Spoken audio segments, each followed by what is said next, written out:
Eta gaurkoan, Ekaitz Santa Ziliarekin elkarrizketa izanen dugu, Nafarroako Unibertsitate Publikoko irakasla dugu eta udako ikastaro batzuk antolatu dituzte, horren inguruan hitz egitera etorri zego. Arratsaldeon. Arratsaldeon, bai. Eta ongi etorri. Eskerrik asko. Bueno, gaurkoan talde lan, alferlan, hori egia da, gezurra da, horren inguruko ikastaro bat antolatu duzue, Kondestable Jauregian, uste dute datorren astean izanen dela, beraz, konta eguzu, pixka bat zer dela eta erabaki duzuen horrelako ikastaro bat antolatzea Iruñan. Bueno, Iruñeko UNEDek egin zidan eskaria, udako ikastaro bat antolatzeko, Nafarroako Unibertsitateen udako ikastaroen barnean, eta, bueno, hasteko horregatik eskari jaso genulako, ez?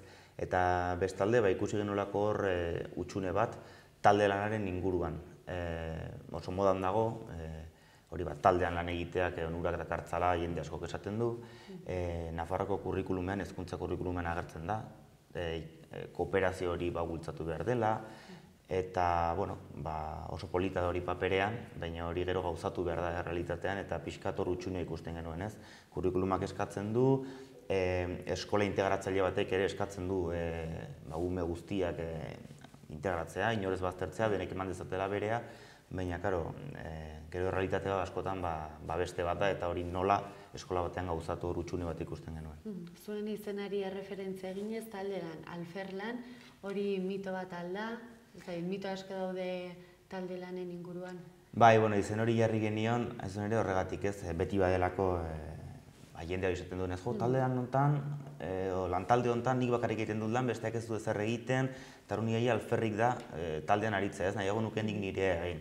Hori da guk zalantzan jarri nahi duguna ez, ea hori hola den, guk uste dugu ezetz, baina talde lan batek edo lan talde batek behar bezala funtzionatzeko prozesu bat abiatu behar da. Ez da besterik gabe 5 lagun elkartzea eta lanen aritzea hor badira teknika batzuk eta pixkat horiek azaltzera goaz. Zeintzuk dira erabili behar diren teknika horiek talde lan bat? Bueno, hasteko irakasleak lan handia egin behar du. Ez da besterik gabe askotan esaten digutena, taldean jarri gaituzte lanean eta irakaslea hor dabil ezer egin gabe, ez kontrakoa irakaslearen ardura handia da. Ongi ezagutu behar ditu bere ikasleak, gero taldeak eratzerakoan kombinazioa proposak egiteko. Hor kontua ez da denek gauza bere egitea, bezik eta rol banaketa bat egitea, eta denek besteen edo elkarren beharra izatea proiektu horrela ateratzeko. Hori da klabea, ez? Edo denek lotzen dute bere egitea, edo proiektua ez da ateratzen. Orduan hori da kontua, rol banaketa aproposa egitea, bakoitzak dituen doainen arabera, ez? Abiatzen gara ez hezkuntza homogeneizatzaile batetik, baizik eta justo kontrakoa, ez? Onartzea eskolak eta umeak heterogeneoak direla, eta horri etekin ateratzea da kontua, ez? Beraz pixka eta aberastasuna, ez? Ezberdinen artean elkartzeak horrek sortu dezakela aberastasuna. Hori da, baina ongi kontrolatu behar da. Taldea, meintzat. Hori da, baina ongi kontrolatu behar da, hori nola egin, nola gainbegiratu. Ikasle guztiek parte hartzen dutela ziurtatu, eta hor, irakasleak badu lan handia, dudarik gabe. Zeintzuk dira zuek pentsatu dituzuen abantaiak? Hain zuzen ere hori, bakoitzak denek ez ditugu bertute eta doain guztiak, ez zuzen ere hori ez, sentsazio horrekin geratzea da kontua, lana bukatuta esatea bira. Hau horrela etzen aterako, nik nekielako hau horrela zela, nik nekielako beste hau, eta nire taldean hau egon direnez, hori ere sartu da lanean ez, hori da abantaila, hori da helburua. Osongi. Bestalde, nori zuzendua dago ikastaro? Pentsatzen dut hezkuntza munduan, baina irekita egonen da, ez?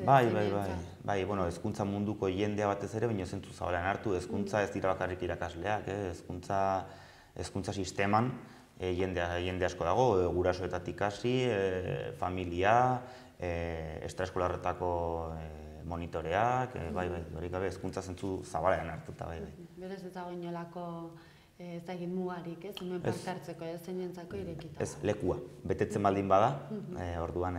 Interesa pixko bat eukitzea, ez? Hori da. Bai, eta ez da ezagupen berezirik behar. Badugu jakintzarik honen inguruan, ikusten duzue, arlo honetan aritzen den jendeak baduela ezagutza honen ingurukoa, ala ez? Bai, badira ikerketak horren inguruan, ez da besterik gabe zerutik erori den zerbait, eta entzuzen ere ikertzaile horiek ekarri nahi ditugu beren esperientzia kontatzera. Esaten zuen bezala ikastaro honetan teoriatik abiatu, baina praktikara joango gara, eta horren importantea da hori ez askotan irakasleek hori esaten digute, oso polita hori paperean, baina nola, egin dezaken dik hori klasean, ordu nahi zuzen ere, hori kontatzera datorren jendea ekarri dugu, eta hortan ikertzen eta aritzen dena bai. Nortzuk dira etorriko direnak? Bueno, etorriko dira hainbat lagun, nola itere lehenbiziko gunean pensatu duguna da irakaskuntza kooperatiboa eta kompetentzia digitala lantzen duen jendea hori izango ditugu Ainara Artetxe eta Maite Goñi, Mondragon Unibertsitatetik etorriko zaizkigu, eta hor haiek hartuko dute lehenbiziko eguna osorik, oso modu praktikoan arituko direlako, eta kontua hori ez, haiek erakutsiko digute baliabide digitalak nola erabili irakaskuntza edo hezkuntza kooperatibo horretan. Gero izanen dugu, hurrengo gunean, ostiralean, 22an, Maite Garmendia, San Benito ikastetxeko irakaslea, eta Diana Lindsay, atzerritarra da, bera, ikastolen elkartean eritua, duela 30 urte dago hemen Euskal Herrian, eta hezkuntzako materialak sortzen, eta oso pertsona aitzindaria izan da, eta bera ere izango dugu, sorte handia da hori. Eta gero Tomas Astizek, Iturramako irakasleak, kontatuko digu bere zentroko esperientzia. Hainbat proiektukin badute ingurunearekin lotutako proiektu bat, eta aniztasunarekin lotutako beste bat, eta hor nola landu duten hezkuntza kooperatibo. Zuk Nafarroako Unibertsitate Publikoan lan egiten duzu, Nafarroa mailan uste duzu talde lan hauek martxan jartzen direla, badutela arrakasta, nola ikusten duzu? Egia esan, ez dut gehiagik kontrolatzen, baina kosta zaigu Nafarroan jendea aurkitzea hortan ari dena. Ohartzen baldin bazarete, asko Gipuzkoatik heldu dira, eta hemen, ez dut esan nahi ez dagoenik, baina kosta izan zaigu, hemen, hezkuntza departamentuak antolatu ditu saio batzuk, eta badira hainbat pertsona hortan ari direnak, baina zentrotan ezarria horrela ez dugu sistematikoki aurkitu. Beraz, agian alegin txiki bat, zein beharko genuke Nafarroan honi aukera emateko?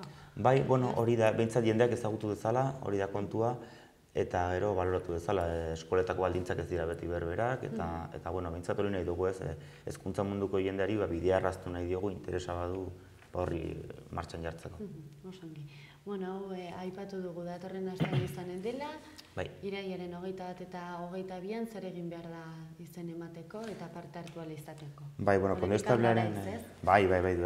Kondestablearen jauregian izanen da, arratsaldez, 5etan abiatuko gara, eta gutxi gora bera 9 arte edo. Eta, 15 euroko prezioa du ikastaroak, eta matrikulatzeko webgune bat bada martxan, hor aurretuko duzu informazio guztia. Talde lan alferlan, hezkuntza kooperatiboaren abantailak eta eskolara ekartzeko tresnak Googleen idaztearekin agertuko zaio webgunea, edo bestela UNEDen webgunean bertan irubebikoitz.unedpamplona.es/matrikula zez idatzita, hor online egin behar da matrikula eta horrekin aski. Eta antolatzaileak zuek Nafarroako Unibertsitateko bi irakasle eta UNED? Nafarroako Unibertsitate Publikoko bi irakasle gara zuzendariak, eta antolatzaileak UNED eta Nafarro Ateneo. Bestalde baduzu beste zehozer eskuartean beti egiten ari zarete zehozer, ez zaudete inoiz geldituta eta zer egin gabe, baduzu beste zehozerraren proiekturen bat eskuartean?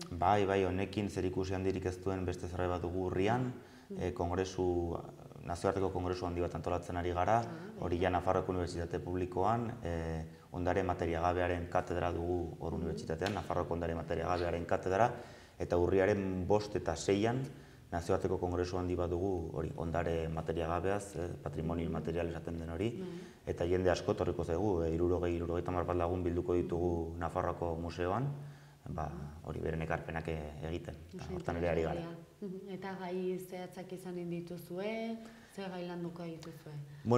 Kontua da, hasteko ondare materiagabearen planteamendua bera, orain oso modan dagoen gaia da, Europatik badira proiektuak, Espainian ere badira proiektuak, eta Nafarroa horretan aitzindari da, egin dira bilketa lanak, herriz-herri, eta badira hainbat enpresatarakunde horretan ari direnak, eta gero batez ere esperientzia, jende asko dago, 3 bloke bezala bereizi ditugu, ez bata biltze lana nola egin, eta horren jende asko etorriko da bere esperientzia kontatzera, bilketa nola egin behar den, hori, gero nola egin horren ustiaketa eta kudeaketa, nola erabili materialiek ikerketarako zuzen ere, eta gero edadura, nola erabili jaso dugun informazio hori nola bueltatu gizartera, ez? Pixkat hori da. Hiru alorroietan, hainbat jende izango dugu beren saioak kontatzen, eta hori nazioartekoa da, mundu osoko jendea bilduko dugu Iruñean. Oso interesgarria, beste elkarrizketa bat egiteko moduka, ez da? Dudarik gabe. Oso mila esker, agenda asko animatzen den ikastaro honetara, eta beste bat arte. Eskerrik asko, aio. Esker.